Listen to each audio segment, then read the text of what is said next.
दरवर्षीप्रमाणे याही वर्षी एक प्रेरणा घेऊन त्यांनी केलेल्या या समाजासाठी आणि देशामध्ये आणि विशेषतः राज्यामध्ये राजकारणाची एक विरोधी पक्ष या नात्याने काय धार असू शकते हे एक आदर्श निर्माण करत असताना जागतिक स्तरावरती पण देखील हिंदुत्वाचा नारा बुलंद करण्याचं काम ज्या व्यक्तिमत्वाने केलं अशा त्यांच्या स्मृतीस अभिवादन करण्यासाठी लाखोच्या संख्येने आपापल्या विभागामध्ये किंबहुना मुंबईसारख्या या स्मृतीस्थळावरती पण देखील लोक येत आहेत. आणि मला या गोष्टीचा आनंद वाटते की तरुणांमध्ये विशेषतः ज्यावेळी एक शिवसैनिक म्हणून काय असतो त्याची ताकद काय असते हे दाखवून देण्याचं काम ज्यावेळी एक शिवसैनिक करत असतो त्यावेळी बाळासाहेबांचं स्मरण किंबहुना त्याचं तेज अंगावर लावून आणि त्यांचा विचाराचा तेज मनामध्ये ठेवून तो काम समाजामध्ये करत असतो. आणि म्हणून तुम्ही बघितलं असेल की सर्वसामान्य जो शिवसैनिक आहेत, जो हाडागाडाचा शिवसैनिक आहेत, त्याला सत्ता आली किंवा नाही आली, कुठचा पद मिळाला नाही मिळाला तरी देखील तो त्या विचाराने आजही आर्थिक परिस्थिती सामाजिक परिस्थिती कितीही बिकट असली तरी देखील तो शिवसैनिक म्हणून काम करत असताना संपूर्ण राज्यामध्ये आज आपल्याला पाहायला मिळते. बाळासाहेबांचं राष्ट्रीय स्मारक आहे ते अनेक वर्षांपासून प्रलंबित आहे, अजून काम पूर्ण झालं नाही. काल पुन्हा एकदा उद्धव ठाकरेंची अध्यक्ष म्हणून नियुक्ती करण्यात आलेली आहे, परंतु शिंदे सेनेचे उपनेते आहेत सुशील शिंदे यांची देखील नियुक्ती त्यामध्ये करण्यात आलेली आहे. त्यासोबत आदित्य ठाकरे सुभाष देसाई यांना देखील संधी देण्यात आली. खरं तर या गोष्टीला पण फार उशीर झाला. तुम्ही बघितलं असेल की मुख्यमंत्रीपद मिळाल्यानंतर तो कायदेशीर रीतीने त्याच्यात आपण राजीनामा द्यायला पाहिजे, त्याच्यानंतर अजूनपर्यंत खाली का राहिला हा एक प्रश्न निर्माण होतो. आणि दुसरी गोष्ट स्मारकांच्या सर्व स्मारकांच्या बद्दल एवढी सरकारकडे दिरंगाई का होते हे समजत नाही. महाराष्ट्राचे आराध्य छत्रपती शिवाजी महाराजांच्या स्मारकाची चर्चाच होत नाही आहे.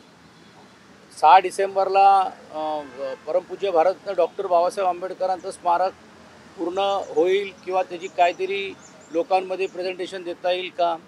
एअरपोर्ट्स लवकर होतात, नंतर इन्फ्रास्ट्रक्चरची कामं लवकर होतात, मग हे स्मारकच का अडकतात हेच समजत नाही. आणि मूलभूत जी मानसिकता सरकारची दिसते, मग ती निधी देण्याबाबतीत असेल, त्याचा पाठपुरावा करण्याबाबतीत असेल, फार दुर्दैवानी म्हणजे दिरंगाई झाली आहे, ही नकारता येणार नाही. अर्थात या समितीमध्ये काम करत असताना जिकडे जिकडे काही निर्णय घेणे, जिकडे जिकडे काही गोष्टी स्मारकाच्याबद्दल स्वर्गीय बाळासाहेबांच्या स्मारकाच्याबद्दल असेल त्या चांगल्या चांगल्या गोष्टीला अंतर्भूत केलं पाहिजे अशा समितीच्या वतीने विशेषतः त्यावेळी सुभाष देसाईजी असतील, आदित्यजी असतील, आदरणीय उद्धवजी असतील, हे पाठपुरावा करत असताना आपल्याला पाहायला मिळालं. पण या अगोदर पण देखील तुम्हाला लक्षात आलं असेल की ज्यावेळी स्वतः आदरणीय उद्धवजी स्मारकाची भेट द्यायला किंवा पाहणी करायला जात आहेत, म्हणजे वरिष्ठ अधिकारी पण त्यावेळी काही वेळी येत नव्हते. ह्यातूनच ही मानसिकता दिसते. पण असो, आजचा दिवस आम्हाला काय राजकारण करायचं नाही आहे आणि शासनाकडनं हीच अपेक्षा आहे.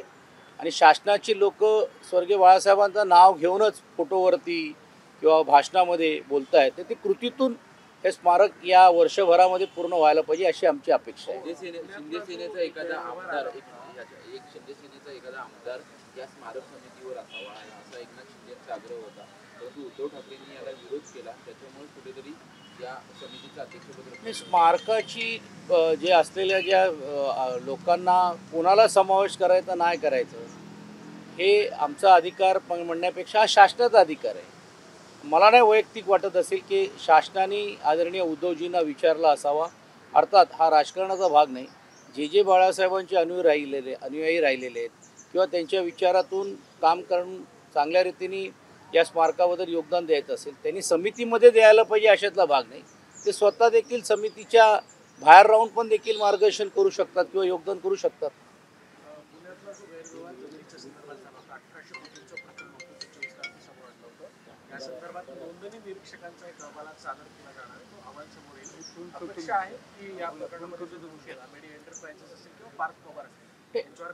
नाही, अपेक्षा तर या सरकारकडनं काहीच नाही आहे. पण हिवाळी अधिवेशन आता आम्ही सुरुवात होतोय आणि या हिवाळी अधिवेशनामध्ये पण देखील विरोधी पक्ष या नात्याने हा प्रश्न आम्ही काही जरी झालं तरी देखील याची चौकशी व्हायला पाहिजे. काय चौकशी अहवाल झालं, कशा प्रकारे होत आहेत, त्यात कोण दोषी आहेत, काय सत्यता आहे हे बाहेर यायला पाहिजे.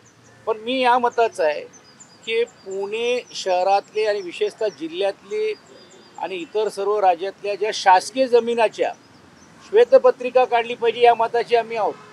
कारण हे सरकार आल्यानंतर तुटपुंजी रकमेमध्ये शासकीय जमिनी असतील, महानगरपालिकेच्या जमिनी असतील, सरसकट त्यावेळी असलेल्या मंत्र्यांना जर देण्याचं काम होत असेल आणि मंत्र्यांच्या काही वेगवेगळ्या नातेवाईकांना देण्याचं काम होत असेल, तर नेमकं राज्य सरकार कोणाचं आहे आणि कशा प्रकारे या राज्य सरकारकडनं आम्ही अपेक्षा केली पाहिजे. म्हणून हिवाळी अधिवेशनामध्ये या प्रश्नावरती आम्ही जाब विचारल्याशिवाय राहणार नाही.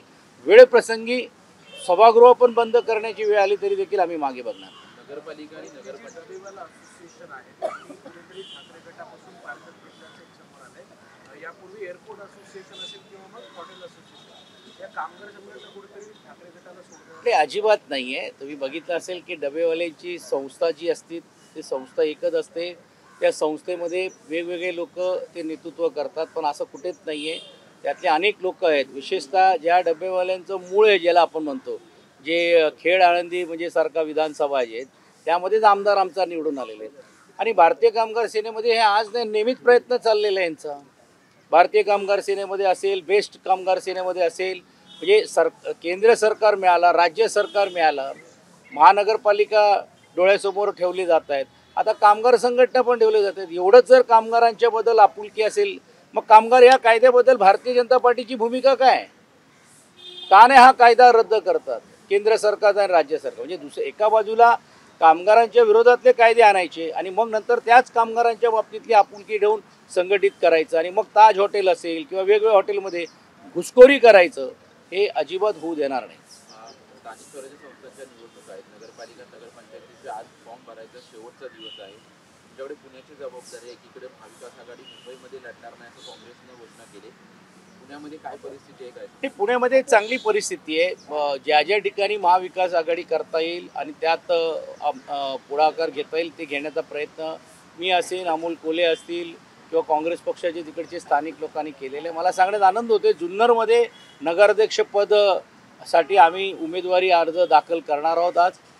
त्यानंतर मंचरमध्ये आम्ही उमेदवारी अर्ज दाखल करणार आहोत.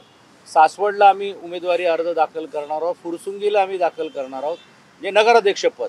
आणि बाकीच्या ह्याच्यामध्ये पण देखील महानगरपालिका मग लोणावळा असेल ह्याच्यामध्ये करण्याचं काम केलं आहे. एकच आहे की लोणावळ्यामध्ये विशेषतः काँग्रेस पक्षाच्या महाविकास आघाडी व्हायला पाहिजे ही चर्चा झाली होती.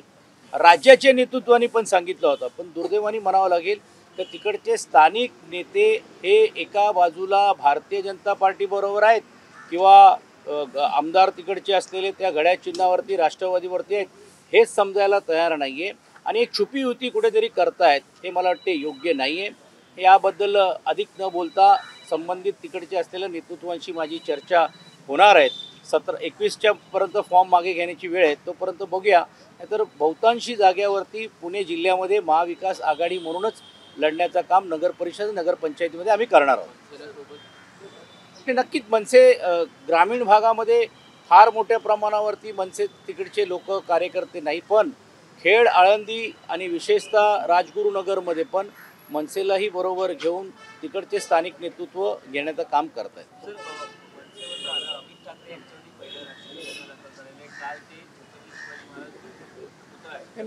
मी अमित ठाकरे यांचं कौतुक करतो, यासाठी करतो की ज्यावेळी समाजासाठी काही गोष्टी करावे लागतात, अनेक वेळा हा आरोप होतो की ठाकरे कुटुंब रस्त्यावर उतरतात का. आणि म्हणून मलाही आठवते की ज्यावेळी नामजोशी मार्गाचा पूलचा ओपनिंग होत नव्हता, स्वतः आदित्य ठाकरे साहेबांनी आणि त्यांच्यावर आम्ही सर्वांनीच रस्त्यावर उतरण्याची भूमिका घेतली आणि पोलिसांनी ती कारवाई आमच्यावर केली.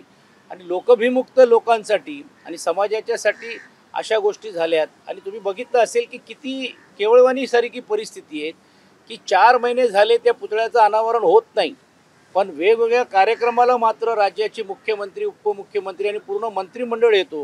ही अवस्था आणि दुरवस्था आहेत. असे अनेक महाराष्ट्रातले जे प्रकल्प आहेत जे आमच्या काळामध्ये किंवा या सरकारने आता पूर्ण करण्याचं काम केलेलं आहे, पण वेळ मिळत नाही किंवा घोषणा करता येत नाही. अशाच गिरणी कामगारांच्या बाबतीतलं पण देखील मोठ्या प्रमाणावरती उपमुख्यमंत्र्यांनी घोषणा केली. परवा स्वतः जाऊन कामगार त्यांच्या घरापर्यंत गेलेत, पण महानगरपालिका डोळ्यासमोर ठेवून ही फाईल तयार आहे तरी देखील सह्या होत नाही. म्हणजे अशा या गोष्टी चाललेल्या आहेत. मला समजत नाही की नेमकं काय सरकारला हवं आहे आणि काय त्याच्यातून प्रसिद्धी मिळणार आहे.